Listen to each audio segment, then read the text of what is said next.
हाँ, इस वीडियो में हम बेड सोर पार्ट 4 में नर्सिंग मैनेजमेंट पार्ट 2 के बारे में चर्चा करना चाहेंगे। जैसा कि इसके पहले वीडियो में आपने नर्सिंग मैनेज पार्ट 1 में देखा था, जिसमें 10 उपायों के बारे में बताया गया था कि एक नर्स को या एक अटेंडेंट को जो किसी पीड़ित व्यक्ति को देखभाल कर रहा है, केयर कर रहा है, तो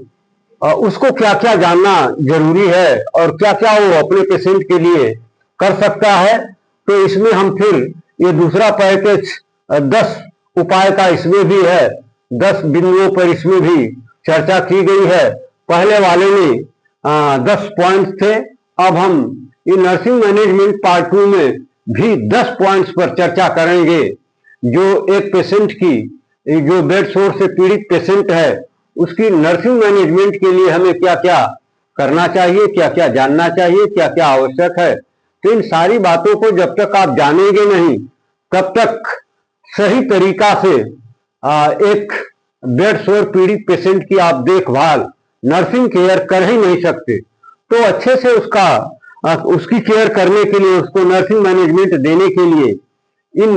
पहले वाले 10 पॉइंट और ये फिर दूसरे वाले 10 पॉइंट, कुल मिला करके 20 पॉइंट तो आपको मुख्य रूप से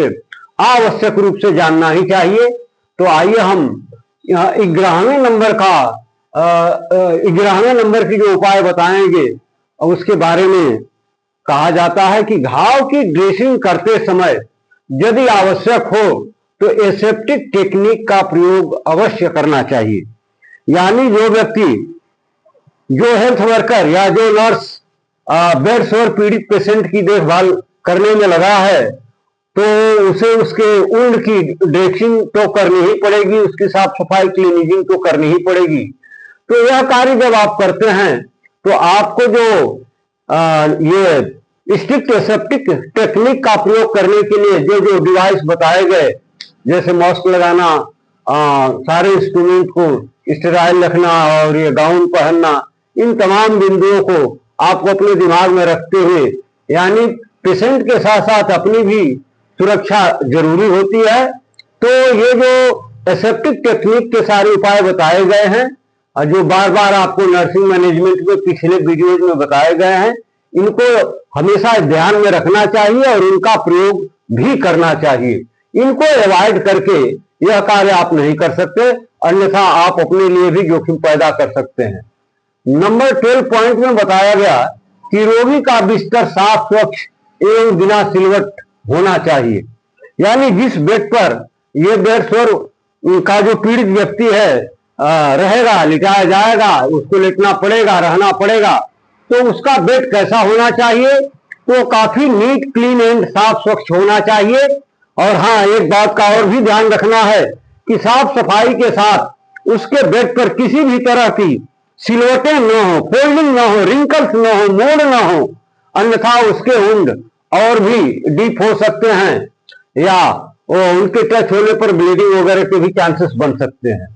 तो इस बात को हमेशा ध्यान में रखना चाहिए कि बेड सोर पीड़ित व्यक्ति को जिस बेड पर हमें रखना है वो काफी साफ सुथरा हो और बिना सिलवटों के हो, बिना फोल्डिंग के हो, बिना रिंकल्स के हो,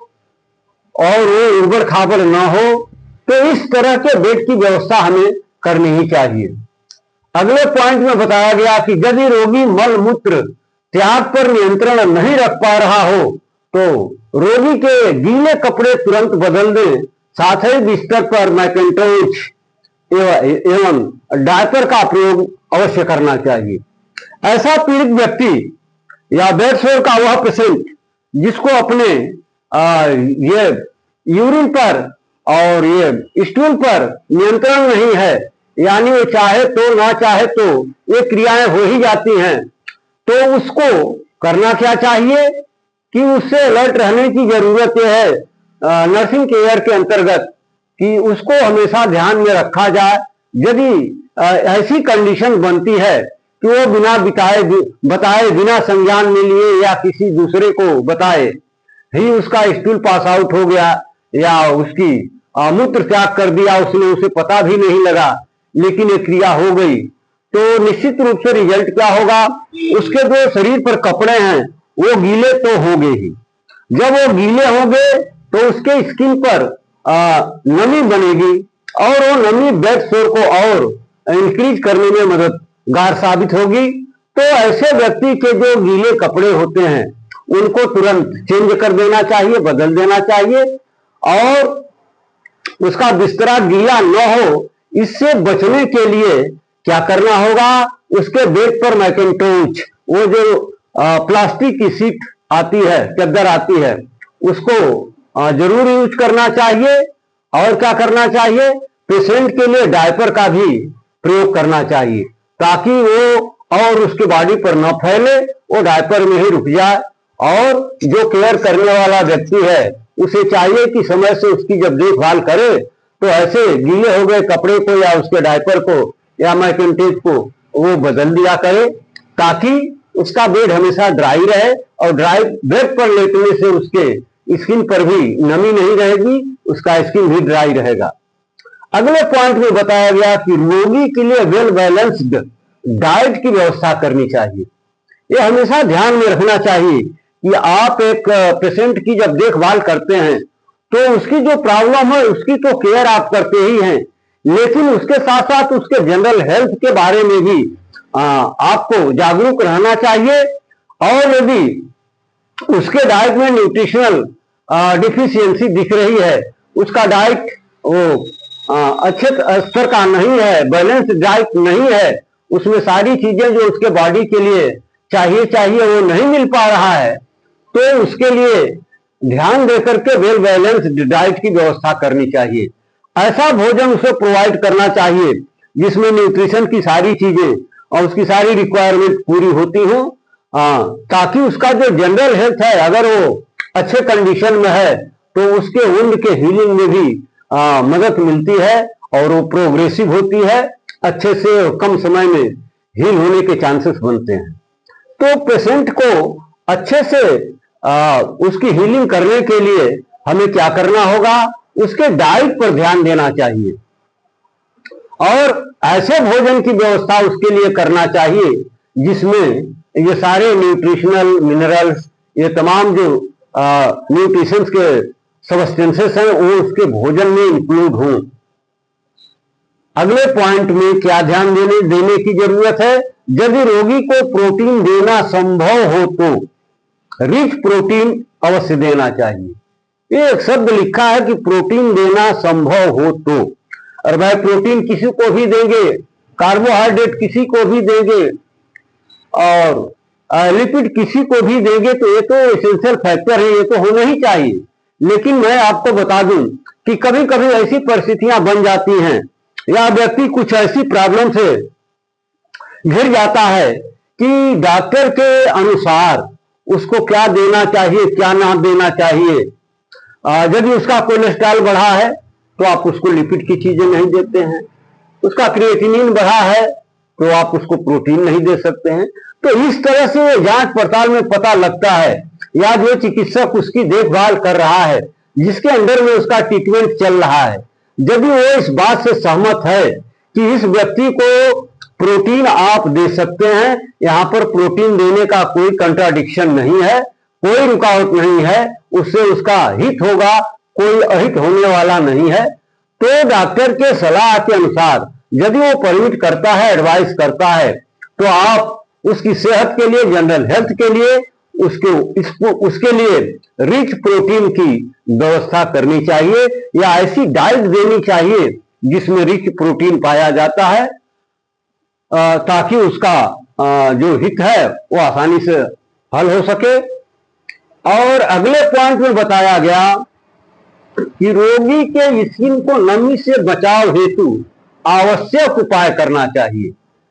यदि कैसी परिस्थितियां बनती हैं कि पेशेंट की जो स्किन है गीली हो सकती है, तो यदि इस तरह का कोई चांस बनता है तो उस कारण को या ऐसे मेंटेन करें कि उसकी स्किन और नमी से कोई भेद न हो, यानी उसकी स्किन हमेशा उसकी ड्राई रहे। इसके लिए जो आप आवश्यक समझते हो कर सकते हैं, जैसे बार बार उसके शरीर की मतलब कपड़े से पुछाई भी आप कर सकते हैं जिससे स्किन ड्राई रहे, या फिर ये पाउडर वगैरह का भी यूज कर सकते हैं जिससे उसकी स्किन ड्राई रहे। अगर उसकी स्किन ड्राई रहेगी तो बेड सोर के बढ़ने के चांसेस कम होंगे। यदि उसकी स्किन मॉइस्चर्ड है, नमी युक्त है, बार बार नमी उस पर पहुंचती है, वो गीला होता है उसका स्किन, तो इससे बेड सोर को और प्रोग्रेस करने में सुविधा होती है और व्यक्ति की परेशानी बढ़ती जाती है। तो नमी से बचाव के लिए हमें जो आवश्यक कदम उठाना चाहिए ये करना ही होगा। अगले पॉइंट में बताया गया कि बेड सोर के आसपास के स्किन को हमेशा ड्राई एवं साफ सुथरा रखना चाहिए। यानी जिस बॉडी के जिस पार्ट पर बेड सोर की प्रॉब्लम है या वुंड है, उसके इर्द गिर्द की जो स्किन है उसको हमेशा ड्राई रखने का प्रयास करना चाहिए, वहां पर नमी न हो, इसके लिए जो उपाय आप कर सकते हैं वो करना चाहिए। और नीट एंड क्लीन भी रखना चाहिए, वहां पर किसी भी तरह की गंदगी उसकी मुश्किलों को और बढ़ा सकता है। तो इस बात का हमें ध्यान रखना चाहिए कि जो उसके बॉडी पार्ट पर जहां पर भी ये बेड सोर का वुंड है तो उसके इर्द गिर्द की जो स्किन है उसको काफी साफ सफाई एवं ड्राई रखने का प्रयास करना चाहिए। अगले पॉइंट में बताया गया कि चिकित्सक द्वारा बताए गए एंटीबायोटिक दवाओं का प्रयोग उचित तरीके से करना चाहिए। यानी ऐसा नहीं कि आप अपने मन से दवाओं का डोज या टाइम इंटरवल या सुबह का शाम, शाम का सुबह और एक टाइम गैप करके, तो इस तरह की जो इरेगुलरिटी है, अनियमितता है या लापरवाही है, ये पेशेंट के हित में नहीं होती है। तो हमेशा डॉक्टर के गाइडलाइन के अनुसार जिस दवा का प्रयोग जिस मात्रा में जिस समय पर करने के लिए बताया गया है, चिकित्सक की राय है, उसी के अनुसार उचित मात्रा में उचित तरीके से ही प्रयोग करने से बेड सोर के पेशेंट को लाभ मिल सकता है। अन्यथा आप अपने मन से उसमें कोई परिवर्तन करते हैं या इधर का उधर कर देते हैं, डोज में गड़बड़ी कर देते हैं, तो फिर ये पेशेंट के हित में अच्छी बात नहीं है, इससे उसकी दिक्कतें और बढ़ सकती हैं। तो इस बात का ध्यान हमेशा रखना चाहिए कि जब भी आप एंटीबायोटिक दवाओं का प्रयोग करते हैं तो जैसा कि डॉक्टर ने सलाह दिया है उसकी सलाह को देखते हुए, ध्यान में रखते हुए और उसी के अकॉर्डिंग दवाओं का यूज करें, बाकी अपने तरफ से उसमें कोई फेरबदल न करें। अगले पॉइंट में हम चर्चा करेंगे कि रोगी तथा परिजनों को रीश्योर करें एवं इमोशनल सपोर्ट अवश्य करें। देखिए, पूर्वांचल में कहावत कही जाती है कि मन की हारे हार है, मन की जीते जीत। तो पेशेंट यदि मानसिक रूप से दृढ़ है, उसे अपने चिकित्सक पर, अपने ट्रीटमेंट पर, अपने परिजनों पर विश्वास है, दवा पर, इलाज पर विश्वास है, वो मानसिक रूप से दृढ़ है, ये सोचता है कि अब मैं डॉक्टर के पास आ गया हूं तो वो मेरी जब इलाज शुरू करना कर देंगे तो मेरे हेल्थ में इंप्रूवमेंट होना शुरू हो जाएगा और मैं बहुत जल्दी अच्छा हो जाऊंगा, ठीक हो जाऊंगा। मुझे कोई ऐसी प्रॉब्लम नहीं है जिससे मेरी जान जा सकती हो या मैं कभी ठीक न हूं। ये निराशा के क्षण उसके प्रॉब्लम्स को और बढ़ा देते हैं। तो एक हेल्थ वर्कर या नर्स की ड्यूटी होती है कि पेशेंट और उसके परिजनों को इस बात के लिए हमेशा वो रीश्योर करता रहे, ये बार बार उसको इमोशनल सपोर्ट देता रहे कि आप बिल्कुल अच्छे हो जाओगे, आप विश्वास करो, डॉक्टर बहुत अच्छे हैं, उन्होंने बहुत अच्छी अच्छी दवाइयां लिखी हैं, आप ऐसा करो, आप वैसा करो, ये चीजें खाओ, वो चीजें ना खाओ, अगर आप ये चीजें खाते हो तो आपकी जो वुंड है, आपकी जो प्रॉब्लम है वो बहुत कम समय में ठीक हो जाएगी। तो इस तरह का जो इमोशनल सपोर्ट पेशेंट को और उसके परिजनों को मिलता है, इससे बहुत लाभ होता है और पेशेंट के हीलिंग में काफी इंप्रूवमेंट देखने को मिलता है। तो ये हेल्थ वर्कर का दवा से भी बढ़कर के जो सबसे रामबाण इलाज है वो है emotional support to his patient. उसके पेशेंट के लिए जो इमोशनल सपोर्ट है ये दवा से भी ज्यादा लाभकारी हो सकता है। तो इसको ध्यान में रखना चाहिए और इसको बार बार उनके दिमाग में इस बात को भरते रहना चाहिए कि आप बिल्कुल ठीक हो रहे हो, आपकी प्रॉब्लम इतना कम हो गई है, ये जांच में आया है, आप उसमें बहुत अच्छा रिकवरी कर रहे हो, तो इससे उसको बहुत लाभ होता है। अब अगला पॉइंट जो point number 20 and last point है जिस पर अब हम चर्चा करना चाहेंगे, इसमें बताया गया है, सुझाव दिया गया है कि जब ये संभव हो तो रोगी को ऐसी स्थिति प्रदान करें जिसमें कि अल्सर वाले भाग को प्रेशर एवं फ्रिक्शन से बचाकर रखा जा सके। जैसे किसी रोगी की पीठ पर घाव हो तो उसे पेट के बल लिटा दीजिए या उसे प्रोन पोजीशन में लिटा दीजिए, तो इससे उसका जो ये अफेक्टेड पार्ट है वो उस पर प्रेशर कम बनेगा, फ्रिक्शन के चांसेस कम होंगे, तो उसके उनके हीलिंग में काफी सहूलियत मिलेगी, काफी इंप्रूवमेंट देखने को मिलेगा, काफी लाभ देखने को मिलेगा।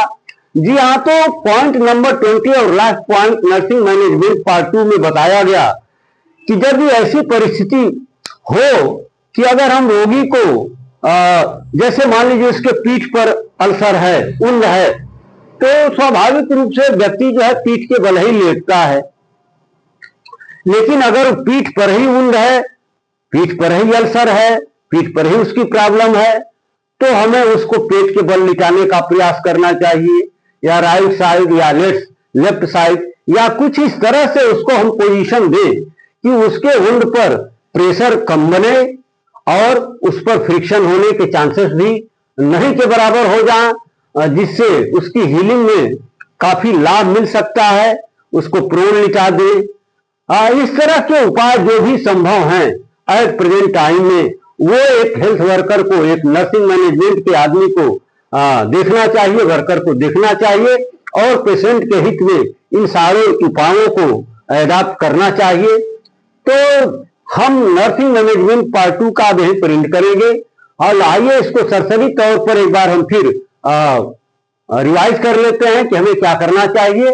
ताकि दोबारा से फिर आपके दिमाग में ये बातें सेट हो जाएं। तो सबसे पहले जो 11वें नंबर का उपाय बताया गया वो है कि घाव की ड्रेसिंग करते समय यदि आवश्यक हो तो एक हेल्थ वर्कर को, एक नर्स को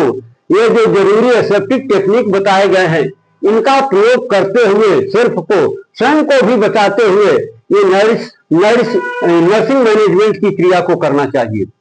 नंबर 2, रोगी का बिस्तर साफ, स्वच्छ एवं सिलवटों से दूर होने वाला बिस्तर चाहिए, यानी बिस्तर उसका बिल्कुल टाइट होना चाहिए, साफ हो, सफाई हो, तो इसको जरूर अपनाना चाहिए। नंबर 13 में बताया गया कि यदि रोगी मल मूत्र पर अपने नियंत्रण नहीं रख पा रहा है, वो जाने अनजाने ऐसा कर दे रहा है, तो निश्चित रूप से उसके शरीर पर जो कपड़े हैं वो गीले तो होंगे ही, और जब वो गीले होंगे तो उसकी स्किन पर यह नमी बनेगी और ये नमी उसके ब्लड शोर को बढ़ाने में और मदद करेगी। तो इसके लिए हमें क्या करना होगा, हमें उसकी केयर करते हुए ये बार बार देखते रहना चाहिए कि कहीं ऐसा तो नहीं कि ये बता नहीं पा रहा है और कपड़े में ये यूरिन कर दिया है, डायलेट कर दिया है। तो ये देख करके हमें चाहिए कि उसके कपड़ों को तुरंत बदल दें और उसके बिस्तर पर आगे ऐसा न करे। इसके लिए उसके बेड पर मैकेन्टोज का इस्तेमाल करना चाहिए और डायपर का भी यूज करना चाहिए, और जैसे ही ये गीले होते हैं इनको तुरंत बदल देना चाहिए और उसको फिर दूसरे कपड़े पहना देना चाहिए। नंबर 14 में बताया गया कि रोगी के लिए वेल बैलेंस डाइट की व्यवस्था करनी चाहिए। वैसे तो वेल बैलेंस डाइट किन्हीं भी परिस्थितियों में लिए और किसी के लिए भी अच्छा ही है, लेकिन यदि एक पीड़ित व्यक्ति है तो उसके लिए इस बिंदु को खास तौर से दिमाग में रख करके उसे नर्सिंग मैनेजमेंट देना चाहिए। उसके जो भोजन है, भोजन को हमेशा ये देखते रहना चाहिए एक नर्सिंग मैनेजमेंट के आदमी को कि उसके डाइट में क्या क्या चीजें हैं, क्या चीजें नहीं है, क्या उसके लिए आवश्यक है, क्या नहीं आवश्यक है। तो इसका एक ही उपाय है कि उसको वेल बैलेंस्ड डाइट की व्यवस्था की जाए, चाहे परिस्थितियां जो भी हो, लेकिन उसके जो डाइट है, उसका जो डाइट है उसमें किसी भी तरह की कमी नहीं होनी चाहिए, वो वेल बैलेंस्ड होना ही चाहिए, ताकि उसका जनरल हेल्थ यदि अच्छा है तो उसके एट प्रेजेंट वाले प्रॉब्लम में भी हीलिंग होने में मदद मिलती है। और नंबर 15 पॉइंट में बताया गया कि यदि डॉक्टर के अनुसार उसे प्रोटीन देना कंट्राडिक्शन में न हो, उसके लिए बचाव में न हो, तो उसे प्रोटीन भरपूर मात्रा में देनी चाहिए। जैसा कि आप जानते भी हैं, या मेडिकल का कोई भी व्यक्ति जानता है कि प्रोटीन जो है हमारी सेल की रिपेयर और ग्रोथ में काफी हेल्पफुल होती है। तो यहाँ हमें जो सेल डेड हो गई है उनके रिपेयर के लिए प्रोटीन की काफी आवश्यकता होती है। तो ऐसे व्यक्ति को यदि कंट्रा इंडिकेशन न हो, विरोधी न हो, बचाव उसके लिए न हो, परहेज में न हो, तो प्रोटीन भरपूर मात्रा में देना ही चाहिए। पॉइंट 16 में बताया गया कि रोगी के स्किन को नमी से बचाव हेतु आवश्यक उपाय करना चाहिए। इस बात का हमेशा ध्यान रखना चाहिए कि पेशेंट की जो स्किन है उस पर कहीं से भी नमी की दखल ना हो। प्रायः पसीने की वजह से, या नहाते हैं लोग, धुलते हैं, या बिस्तर पर काफी समय से लेटे लेटे जो प्रेशर वाला पार्ट है वहां पर पसीना होने लगता है, जिससे उसकी स्किन जो है नमी युक्त हो जाती है, और ये नमी हमेशा बेड सोर के लिए नुकसानदायक हो सकती है। तो ऐसे नमी से पेशेंट के स्किन को बचाने का जो भी उपाय एट प्रेजेंट आप कर सकते हैं, करना चाहिए। 17 में बताया गया कि बेड सोर के आसपास के स्किन को हमेशा ड्राई और साफ सुथरा रखना चाहिए। ये तो बहुत कॉमन बात है, ये करना ही चाहिए। पॉइंट नंबर 18 में बताया गया कि चिकित्सक के द्वारा एंटीबायोटिक दवाओं के प्रयोग का जो तरीका बताया गया, जो डोज बताया गया, जो शेड्यूल बताया गया, उसको फॉलो करते हुए एक नर्सिंग मैनेजमेंट के आदमी को उसी के अनुसार उचित तरीके से प्रयोग करना चाहिए, अन्यथा पेशेंट का अहित हो सकता है, फायदा की जगह पर नुकसान भी उठाना पड़ सकता है। तो डॉक्टर के बताए गए शेड्यूल को कभी भी आप नजरअंदाज न करें या अपने मन से उसमें कोई फेरबदल करने की कोशिश या प्रयास न करें। पॉइंट नंबर 19 में बताया गया कि रोगी तथा परिजनों को रिश्योर करना चाहिए। नर्सिंग मैनेजमेंट के आदमी को हमेशा एक बात दिमाग में रखना चाहिए कि उसका जो इमोशनल सपोर्ट मिलेगा उस पेशेंट को या पेशेंट के परिवार के लोगों को, उससे व्यक्ति को काफी लाभ हो सकता है। तो इस चीज को बार बार उनके दिमाग में भरते रहना चाहिए और उनको दिमागी सपोर्ट देते रहना चाहिए। अगले और लास्ट पॉइंट में बताया गया कि यदि संभव हो तो रोगी को ऐसे पोजीशन में लेटा करके उसकी केयर करनी चाहिए ताकि जो उसके बॉडी का पार्ट प्रेशर के टच में है तो वो प्रेशर से बचे, फ्रिक्शन से बचे। यानी जिस साइड पर, जिस लोकेशन पर ये बेड सोर का वुंड है उसको एंटी पोजीशन में उसको रखिए ताकि उस पर प्रेशर न बने, उस पर फ्रिक्शन न हो सके तो उसको पोजीशन में लेटाइए। कब? जब उसके पीठ पर ही अल्सर हो या बेड सोर का घाव हो। तो इस तरह के उपाय अपना करके आप उसके फ्रिक्शन और प्रेशर दोनों को बचा सकते हैं, जिससे पेशेंट को काफी लाभ हो सकता है। तो इसमें बताया गया नर्सिंग मैनेजमेंट पार्ट 2 में 10 पॉइंट और नर्सिंग मैनेजमेंट में 10 पॉइंट, कुल जुला करके 20 पॉइंट एक नर्सिंग मैनेजमेंट के आदमी के लिए बहुत ही आवश्यक है। बिना इन उपायों को अडॉप्ट किए हुए आप उचित तरीके से एक बेड सोर के पीड़ित पेशेंट की नर्सिंग केयर अच्छे से नहीं कर सकते हैं, नर्सिंग मैनेजमेंट अच्छे से नहीं कर सकते हैं। तो याद रखें, इन बातों को हमेशा दिमाग में रखते हुए ही नर्सिंग मैनेजमेंट आपको करना चाहिए।